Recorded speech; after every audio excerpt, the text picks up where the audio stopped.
오라, 우리가 여호와께로 돌아가자. 여호와께서 우리를 찢으셨으나 도로 낫게 하실 것이요 우리를 치셨으나 싸매어 주실 것임이라. 여호와께서 이틀 후에 우리를 살리시며 셋째 날에 우리를 일으키시리니 우리가 그의 앞에서 살리라.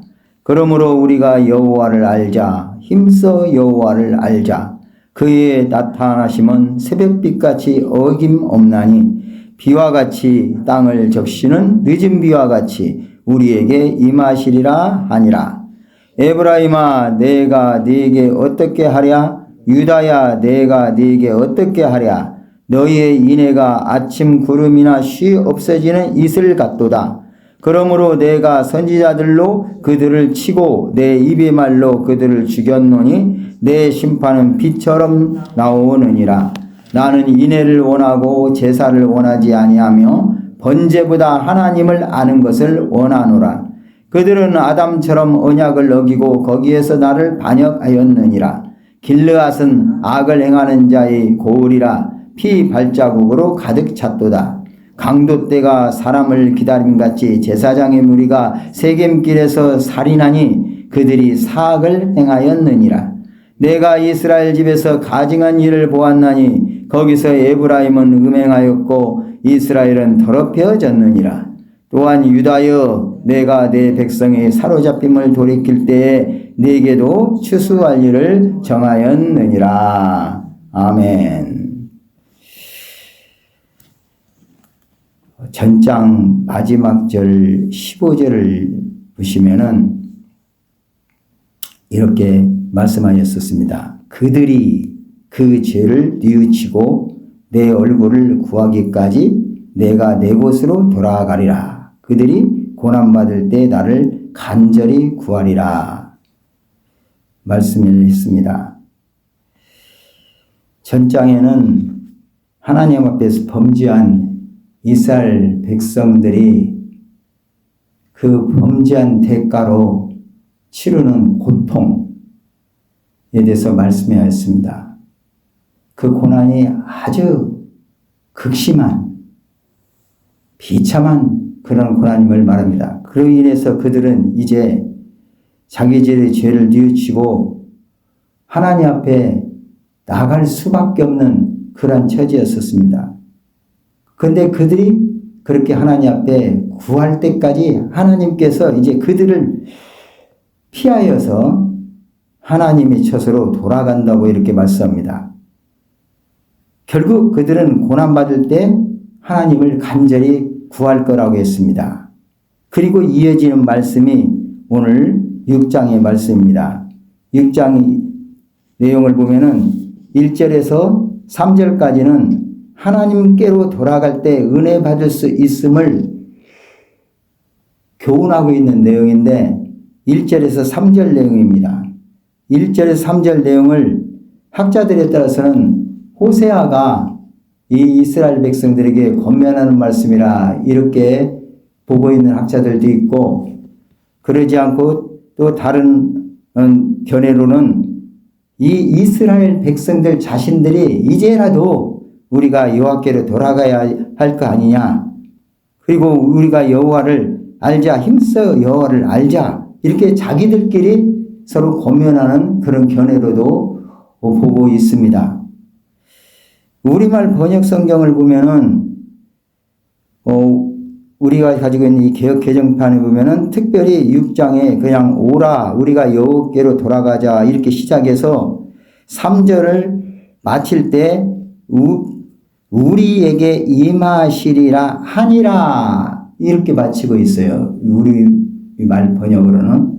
그런데 현대인의 성경을 생명의 말씀서에서 가져가는 성경을 보면은 6장 1절에 이 말씀이 첨가되어 있습니다. 그들이 이렇게 말할 것이다. 그리고 오라 우리가 여호와께로 돌아가자. 여호와께서 우리를 찢으셨으나 우리를 다시 낫게 하실 것이며 우리에게 상처를 입히셨으나 우리를 싸매어 주실 것이다. 이 말하면서 3절까지 그가 우리에게 나오실 것이다. 이렇게 마치고 있습니다. 이러한 문맥적인 글도 앞장 내용과 또 4절 이후에 이렇게 이어지는 말씀을 보면은 호세아 선지자가 권면한 말씀을 하기도 보면 이스라엘 백성들이 자기들끼리 이렇게 서로 이렇게 권면하고 있는 그런 내용으로 보는 것이 좀 이 문맥적으로 볼 때 부드러운 것 같습니다. 이해를 할 때. 어쨌든 6장 1절에서 3절은 이제 여호와께로 돌아가자.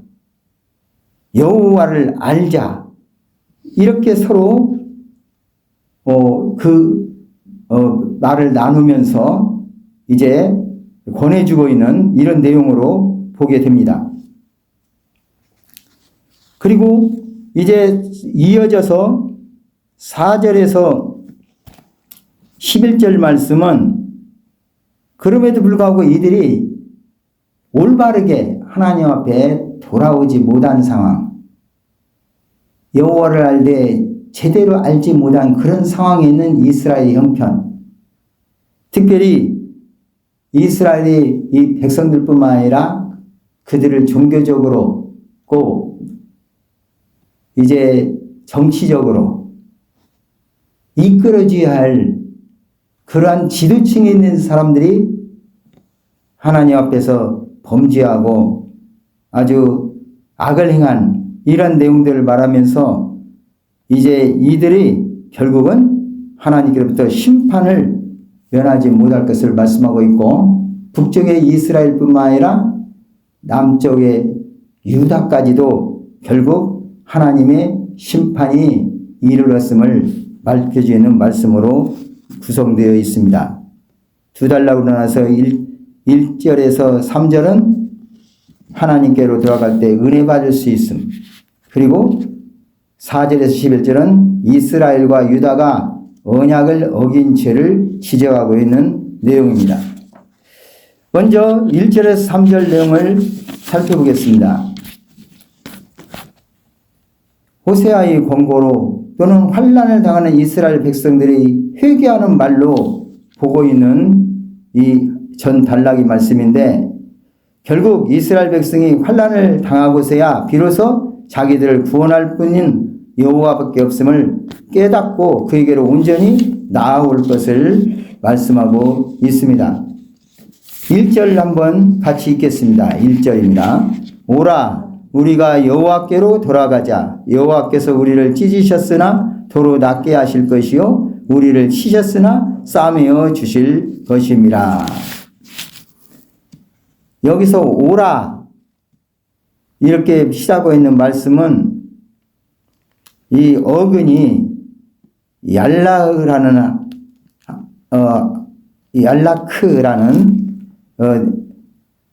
히브리어를 사용했는데 이 본뜻은 가다, 걷다 그런 의미가 있습니다. 그런데 이제 여러 말로 번역이 되어서 우리 성경에 제시되어 있는 말씀입니다. 그렇기 때문에 여호와께로 가자, 걸어가자 이런 의미를 가지고 있고 또 이어져서 우리가 여호와께로 돌아가자 이 말씀을 주고 있는데 이 말씀의 어근은 슈브라는 단어인데 이 단어는 방향을 돌리다, 회복하다, 돌이키다, 돌아서다 이런 의미를 가지고 있습니다.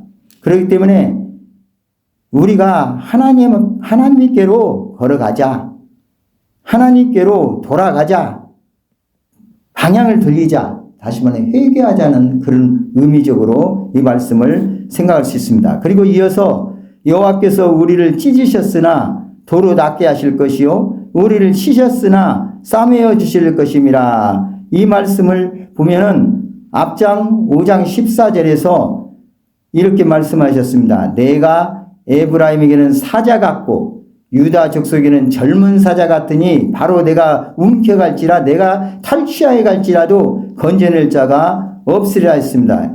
사자가 먹잇감을 찾아서 그대로 찢어버리고 이렇게 잡아가는 그런 상황을 지금 연상하고 있는데 이렇게 하나님께서 심판하신다고 했어요.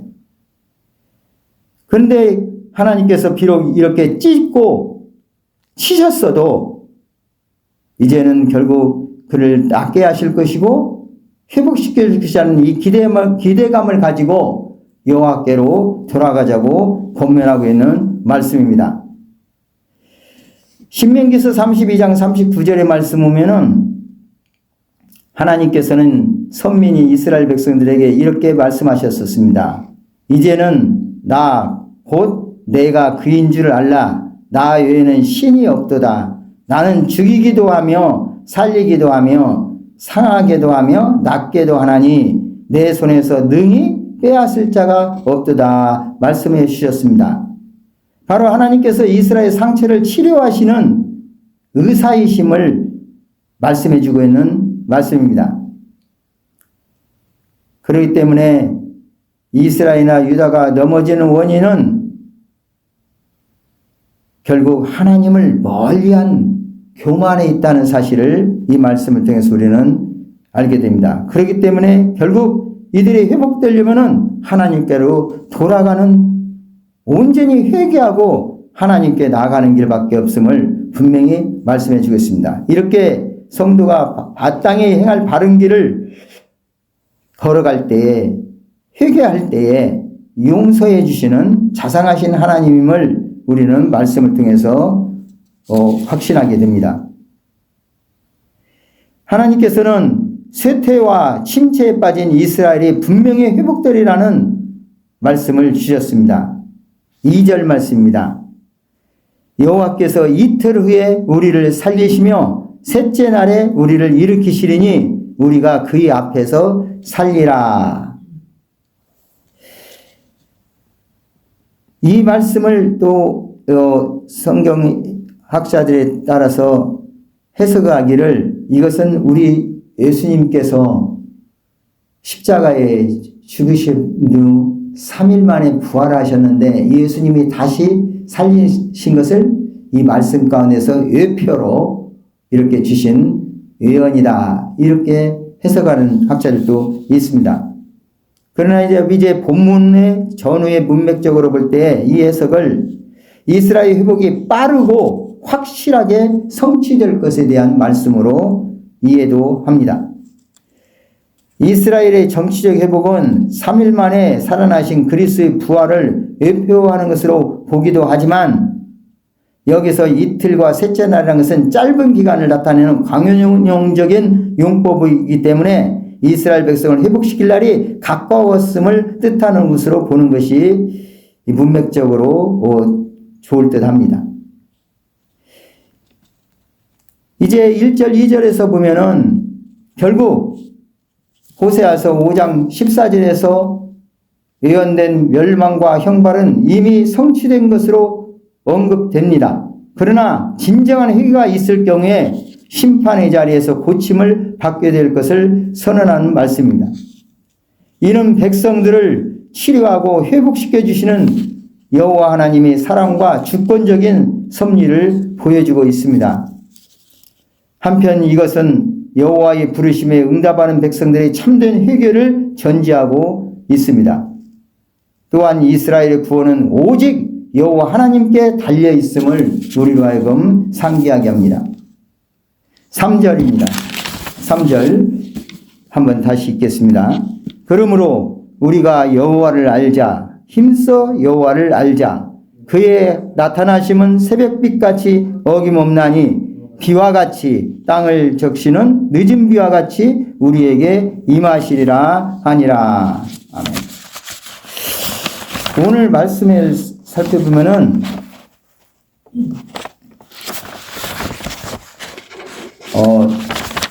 자연현상을 이용해서 하나님의 은혜와 이스라엘 반역을 묘사한 이런 문구들이 나오고 있습니다. 방금 읽은 3절에 보면은 새벽빛, 그리고 늦은 비, 그 앞에 비, 또 이제 5절 같은 경우는 빛, 11절에는 추수, 이런 말씀이 나와 있습니다. 이 3절에서 말씀하고 있는 새벽빛이라든가 비나 늦은 비는 하나님의 구원 활동을 상징하는 단어로 사용됩니다. 그리고 5절의 빛, 11절의 추수 등은 하나님의 심판 사역을 나타내고 있고, 또 이제 4절에 보면은 아침 구름, 이슬 이런 단어가 사용되어 있는데 이것은 이스라엘이 불순종하는 상태를 표현하고 있습니다. 이런 단어들을 사용해서 이제 말씀하고 있는데, 여기서 여호와를 알자, 힘써 여호와를 알자, 먼저 이렇게 서로 권면합니다. 이스라엘의 불행의 이유는 하나님과 그의 길을 알지 못한 데 있다는 사실을 반영해 줍니다. 그런데 여기서 안다는 것, 이 의미는 피상적으로 어떤 것을 그냥 지식적으로 또는 다른 사람들에게 들어서 이렇게 안다는 그런 정도가 아니라 그들의 행함이 반드시 병행되어야 한다는 사실을 여기에서 암시해 주고 있습니다. 그의 나타나심은 새벽빛같이 어김이 없나니, 이렇게 말씀했는데, 이는 그의 나타나심은 새벽이 오는 것처럼, 곧 동이 트는 것처럼 확실하다는 그런 의미를 주고 있습니다. 이것은 여호와의 은총에 대한 강한 확신을 나타내주는 표현입니다. 여기서 또 비에 대해서 말씀하고 있습니다. 여기서 비라고 표현되어 있는 앞에 나오는 비와 같이, 그리고 땅을 적시는 늦은 비와 같이 이렇게 말씀하고 있는데, 이스라엘 지역에서는, 그 팔레스타인 지역에서는 농사를 짓는 데 있어서 반드시 하나님께서 은혜로 베푸시는 이 비가 필요합니다. 그런데 이 비는 두 때에 걸쳐서 내리는 비가 있습니다. 첫째 비는, 오늘 여기서 비로 표현되어 있는 비는 이른비라고 혹은 겨울비라고 성경에 표현되는 그 비인데, 이것은 씨앗을 파종하기 전인 10월에 내리는 비를 가리킵니다. 보통 10월부터 시작해서 늦게는 이듬해 2월까지 내리는 비, 이걸 겨울비라고 합니다. 근데 이 비는 씨앗을 심고 파종하는 데 있어서 반드시 필요한 비였습니다. 그리고 본문에 늦은 비라고 표현되어 있는 이 비는 봄비를 가리킵니다. 일반적으로 3월 내지 4월에 내리는 소나기를 말한다고 합니다. 이런 비는 바로 열매를 맺을 때에 충실하게 열매가 잘 맺을 수 있는 그 곡식의 수확이나 어떤 열매 수확에서 꼭 필요한 그런 비였습니다. 이와 같이 하나님께서는 때를 따라서 이른 비와 늦은 비를 내리시는, 우리에게 자연 은총이라고 일컫는 그 비를 내리시고 모든 기후를 조절하셔서 풍성한 수확을 해가시는 하나님의 은혜를 이제 우리가 여기에서 살펴볼 수가 있습니다. 정한 때에 따라서 그분의 뜻에 따라서 임하는 하나님의 그 은혜를 말씀하고 있습니다. 궁극적으로 소망을 주시고 이루시는 분은 바로 하나님이심을 말씀합니다. 그렇기 때문에 우리 인간들은 어떤 자신들의 방법과 관심을 버리고 언제든지 하나님을 최우선적으로 찾아 만나야 함을 말씀합니다. 여기서 힘써 여호와를 알자는 권면은 하나님께서 자신의 얼굴을 숨기시어 점점 혼돈이 배가 되어 들어가는 상황 속에서도 이 하나님을 아는 지식에 기초하여 하나님과 교제해야 한다는 의미를 주고 있습니다. 이렇게 권면하고 있는 1절에서 3절 말씀 후에 이제 4절 이후의 말씀을 보시면은 이렇게 하나님께로 돌아가고 하나님을 알자고 선지자가 권면을 했던, 자신들이 서로 권면을 했던 이러한 가운데 있는 자들이 돌아왔습니까? 성경에는 북이스라엘의 역사를 설명할 때 이제 남북으로 나눠지는 계기가 여로보암이 10지파를 이끌고 이제 북쪽을 다스리게 됩니다. 하나님께서 정한 절기가 되어서 남유다에 있는 예루살렘에 있는 성전에 내려가서 백성들이 그 절기를 지키고 제사를 지내려고 하는 이런 것 때문에 혹시라도 백성이 자기를 떠나서 이제 남쪽으로 돌아갈까 염려가 되어서 임의적으로 이제 단과 베델 두 곳에 금송아지 우상을 세우고 이게 바로 너희를 애굽에서 이끌어낸 하나님이라고 여호와라고 이렇게 백성들에게 속이면서 임의적으로 또 아론 계열이 아닌 제사장들을 세웠고 누구들이 원하면은 세웠다고 했어요. 성경에 보면. 그렇게 해서 그들이 종교적인 의식을 계속적으로 행하면서 그것이 하나님을 잘 섬기는 걸로 그렇게 유도하게 됩니다. 처음에는 백성들이 이건 아닌데 했을 수도 있겠죠. 그런데 타성에 젖어버리니까 나중에는 그게 편한 거예요. 나중에는 그런 악을 계속 행하게 되고 그 북쪽 이스라엘의 역사를 볼 때 역대 모든 왕을 볼 때에 그 누구 한 사람 외함이 없이 그 여로보암이 저지른 우상숭배죄 그 죄악의 길로 걸어가게 됩니다. 그러므로 하나님을 섬긴다고 하는 모든 섬김들이 다 헛된 것이었고 오히려 하나님이 진노를 불러일으켰고 그러한 종교적인 의식들, 제사 지내는 그런 것들 이런 것들에 대해서 하나님은 가증스럽게 여겼습니다.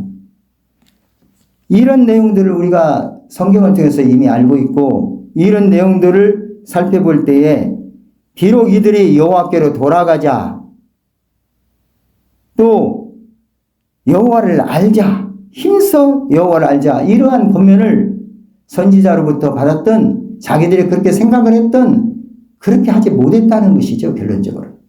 그래서 그들에게 임하는 하나님의 심판에 대한 메시지가 다시 주어지고 있습니다. 이렇게 1절에서 3절에 이런 내용이 있은 뒤에 4절에 이에 대한 어떤 여호와의 대답이라고 할까요? 이런 말씀으로 생각할 수 있는 말씀이 주어지고 있습니다. 4절 말씀입니다. 에브라임아 내가 네게 어떻게 하랴? 유다야 내가 네게 어떻게 하랴? 너의 인애가 아침 구름이나 쉬 없어지는 이슬 같도다 말합니다. 백성들이 경박한 후회와 하나님을 알자는 경솔한 결심 이렇게 설명한 내용이 있더라고요. 이에 대한 여호와의 대답이다 이렇게 말했습니다.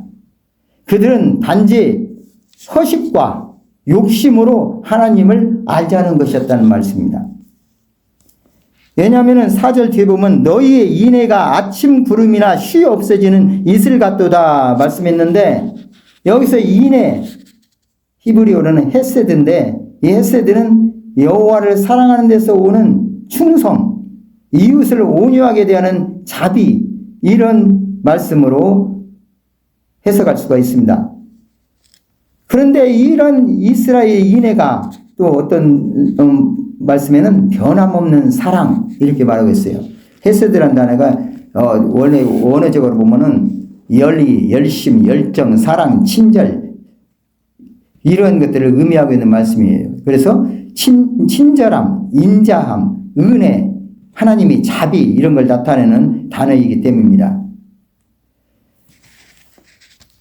이러한 인애가 하나님을 사랑하던 이웃을 사랑하던 사용되는 그 인애가 이 이스라엘 백성들에게는 어떤 상태였느니 아침 구름과 이슬 같다. 곧 사라지고 말 그러한 변덕스러운 그들의 신앙 상태 그리고 가식적인 어떤 경건 이런 것들을 말씀해 주고 있는 표현으로 주어지고 있습니다. 그러면서 5절 위에 이렇게 말씀합니다. 그러므로 내가 선지자들로 그들을 치고 내 입의 말로 그들을 죽였노니 내 심판은 빛처럼 나오느니라. 그렇기 때문에 이들에게 돌아갈 것은 심판밖에 없다는 것이에요. 근데 이 심판을 어떻게 주신다고 했어요? 선지자들로 그들을 친다. 내 입의 말로 그들을 죽인다. 이렇게 표현했어요. 그래서 빛처럼 이제 하나님의 심판이 임할 것을 말씀하고 있습니다. 11절에 가보면은 추수할 일 이렇게 말했어요. 곡식을 추수한다. 이 바로 하나님의 심판을 말씀하고 있는데 이 심판은 본문에 있는 이스라엘에가 말한 것이 아니라 유다까지도 이제 그 추수할 일이 정해졌다고 말씀합니다. 어쨌든 이들에게는 이들이 우상 숭배를 배웠던 그런 하나님 앞에 지은 죄악으로 말미암아 심판이 임함을 선지자의 입을 통해서 선지자의 말씀을 통해서 주어질 것을 분명히 하고 있는 것입니다. 그러면서 하나님께서 이렇게 말씀하십니다. 6절입니다. 6절 같이 읽겠습니다. 나는 인애를 원하고 제사를 원하지 아니하며 번제보다 하나님을 아는 것을 원하노라 했습니다. 여기서 인애와 하나님을 아는 것은 하나님께 대한 충성과 헌신뿐만 아니라 이웃을 향한 진실한 사랑까지도 포함하고 있습니다. 여기서 하나님이 제사와 번제 자체를 거부한다기보다는 믿음이 없는 제사의 무의미함을 언급하고 있습니다. 즉 인간 스스로 복을 바라고 하나님을 끌어들이는 교만한 자세를 책망하고 있는 것입니다. 인애는 히브리어로는 헤세드로서 변치 않는 사랑을 뜻한다고 했습니다. 이러한 인애가 빠져버린 형식적인 제사, 하나님께서 말씀하시는 율법을 통해서 말씀하신 계명, 십계명과 율법을 통해서 말씀하신 내용을 한마디로 요약한다면 하나님을 사랑하고 내 이웃을 사랑하라, 이 정신이죠. 그런데 이것은 전부 무시해버리고 비록 그런 것이 있는 것 같은 모양을 보이지만 아침 구름처럼 비가 올 듯 올 듯해서 굉장히 기다리고 있는데 오지 않고 그냥 사라져버리는 것이죠. 이슬, 햇살이 퍼지니까 날아가 버리는 거예요. 그런 상태였다고 말씀을 하고 있습니다. 오늘 우리 믿음 상태는 어떻습니까? 우리가 하나님의 말씀을 내고 나가는 이 오늘날 교회는 어떻습니까? 우리가 이 깊은 말씀을 우리가 형식적으로 나타난 것으로만 피상적으로 하나님을 알고 하나님께 돌아간다고 회개를 하는데 온전한 회개하지 못하는 그런 상황 속에 있는 오늘날의 교회와 신자들의 모습들, 우리는 한번 돌이켜봐야 할 것입니다. 그리고 오늘 말씀에 이렇게 말씀합니다. 7절 이후에 보면은 그들은 아담처럼 언약을 어기고 거기에서 나를 반역하였느니라. 하나님 말씀의 약속을 언약을 어겨버리고 하나님을 반역했다고 했습니다. 그리고 특별히 또 8절 9절에 이렇게 말합니다. 길르앗은 악을 행하는 자의 고울이라 피 발자국으로 가득 찼도다. 강도떼가 사람을 기다린 같이 제사장의 무리가 세겜길에서 살인하니 그들이 사악을 행하였느니라. 이 말씀은 여기서 제시되어 있는 그 지명이 있는데 길르앗, 세겜길 말씀입니다. 이 길르앗과 세겜길은 길르앗은 저 북쪽의 도피성으로 지정한 한 장소입니다. 이 길르앗은 도피성으로서 제사장들이 거류했던 지역이고 이 제사장들은 종교적으로 백성들을 이끌어가야 할 자들이었습니다. 그런데 그들이 피 발자국으로 가득 찼다고 말합니다. 강도떼가 세겜길에선 이제 북쪽에서 남쪽으로 이제 이동하는 종교의 순례자들이 이동하는 그 중간 길목에 있는데 여기도 역시 도피성으로 지정된 것입니다. 그런데 그곳에서 제사장의 무리가 살인을 했다고 했습니다. 그리고 사악을 행하였다 했습니다. 이 세겜에는 강도떼들이 많았어요. 그래서 이동 중에 있는 자들을 탈취했었습니다. 사람을 죽이고. 그런데 이 말씀 볼 때는 제사장의 무리, 여기서 제사장의 무리는 제대로 된 제사장이 아니고 여로보암이 세웠던 그런 제사장의 무리, 아론의 계열이 아닌 이런 자들 중에 어떤 때는 자기의 어려운 유익과 물질적인 욕심을 채우고 이러한 그런 가운데서 이 도적들과 결탁한 것이 아닌가 하는 것을 엿볼 수 있는 대목입니다. 종교적인 지도자들이 타락을 하되 정말 하나님 말씀을 가지고 이 구원의 바늘에서 살리는 역할을 한 것이 아니라 오히려 죽이는 역할을 하고 있는 이런 모습들을 살펴봅니다. 오늘날 이 시대에 잘못된 종교들, 특히 기독교를 표방해서 빙자해서 모든 사회적으로 기독교라고 취급하고 있는 그런 가운데 있는 이단이나 사입이나 또는 잘못된 관대로 나가고 있는 그런 교회가 그 지도자들이 과연 우리 주님께서 성전을 거룩하게 하실 때 너희가 내 집은 기도하는 집인데 강도의 소굴을 만들었다고 말씀하신 그런 상황으로 오늘날 변질되어지진 않은지 한 번쯤 돌아볼 수 있는 그런 말씀입니다. 지도자들이 이렇게 타락했으니 그 지도자 밑에서 살고 있는 백성들, 그 이스라엘 백성들이 어떻겠습니까? 10절에 이렇게 말씀합니다. 10절, 11절 읽겠습니다. 내가 이스라엘 집에서 가증한 일을 보았나니 거기서 에브라임은 음행하였고 이스라엘은 더럽혀졌느니라. 또한 유다여 내가 내 백성의 사로잡힘을 돌이킬 때 내게도 추수할 일을 정하였느니라. 결국 온통 죄로 물든 남부강조 모두 이 호세아 선지자의 아내 고멜이 그 음행하고 범죄한 그런 가운데 있을 때도 하나님께서 사랑을 베푸시고 돌아오라고 간절히 이렇게 권하는 것처럼 고멜이 이제 호세아 선지자가 고멜이 그 죄값을 다 음행은 그 값을 치르고 돌아오기 것처럼 그런 하나님의 사랑을 깨닫게 하시고 그것처럼 이 죄로 물든 남부강조를 하나님께서는 계속 돌아오라고 말씀하고 있습니다. 그런데 그들은 부인할 수 없는 가증한 일, 종교적, 도덕적, 성적인 타락으로 하나님의 미움을 샀습니다. 결국 이들에게 추수할 일이 정해졌다는 예언이 제시됩니다. 그들이 뿌린 대로 거둘 것, 곧 알곡과 쭉정이를 가르는 심판이 확실하게 결정되었음을 본문 11절에서 통보하고 있습니다. 시간의 차이는 있지만 결국 두 왕국 모두 멸망할 것을 말씀하고 있습니다. 이런 말씀을 통해서 오늘날 이 시대에도 우리가 진정 하나님께 돌아가지 아니하면 하나님의 알되 제대로 알고 힘써 본질적으로 하나님을 제대로 알고 하나님을 우리가 섬기지 아니하면 바른 믿음 갖지 아니하면 결국 우리도 멸망할 수밖에 없음을 경고해주고 말씀했습니다. 특별히 오늘 종교적인 지도자들이